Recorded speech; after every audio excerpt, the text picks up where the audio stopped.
படம் ரொம்ப சூப்பராக இருக்குது. புது ஆக்டர்ஸ் நடித்த மாதிரியே இல்லை, எல்லாமே நல்லா நடிச்சிருக்காங்க.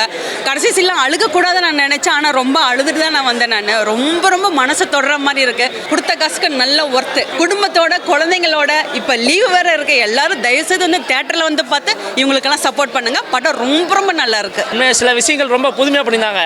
இந்த ரேபிஸ் நாய் பேசி நாயில் லவ் பண்ணிருக்காங்க பார்த்தீங்கன்னா, இப்போ நிறைய பேர் அதுக்காக போராட்டம் பண்ணிருக்காங்க. அந்த மாதிரி இருக்கிறவங்களாம் கண்டிப்பாக அந்த படத்தை பார்க்கலாம். கிளைமேக்ஸில் உண்மையாக ஹீரோயினோட பர்ஃபார்மன்ஸ் உண்மையிலே அப்படியே எனக்கே புல் அடிச்சிச்சு. கமலஹாசன் சிறியவை பார்க்குற மாதிரி இருந்துச்சு. அந்த 7 நாட்கள், அந்த 7 நாளில் என்ன நடக்குது அப்படின்றத பண்ணியிருக்காங்க. அந்த ரேபிஸ் அந்த நோயை பற்றி சொல்லியிருக்காங்க.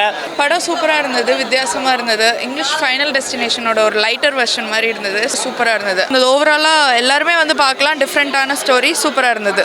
லாஸ்ட்டாக அந்த கிளைமேக்ஸ் சீன் தான் ப்ரோ பயங்கரமாக இருந்துச்சு ப்ரோ. பக்காவான ஃபேமிலி மூவி, சூப்பராக பார்க்கலாம். ரொம்ப நல்லா இருக்குது, ரொம்ப நல்லா இருக்குது. கண்டிப்பாக எல்லாருமே வந்து அதை பாருங்கள். ஃபுல்லாக உட்காந்தோம்னா அடுத்தடுத்து என்ன வரப்போகுதுன்னு ஒவ்வொன்றிலையும் ஒரு ட்விஸ்ட் இருந்துகிட்டே இருக்குது. எண்டிங் ரொம்ப அருமையாக இருந்துச்சு. Heroine was very good and hero வந்து வெல் பிளான்டாக நல்லா பண்ணார். ரொம்ப நல்லா இருக்குதுப்பா, பார்க்கலாம், ஃபேமிலியோட பார்க்கலாம். நல்லா ரொம்ப சூப்பராக இருக்குது.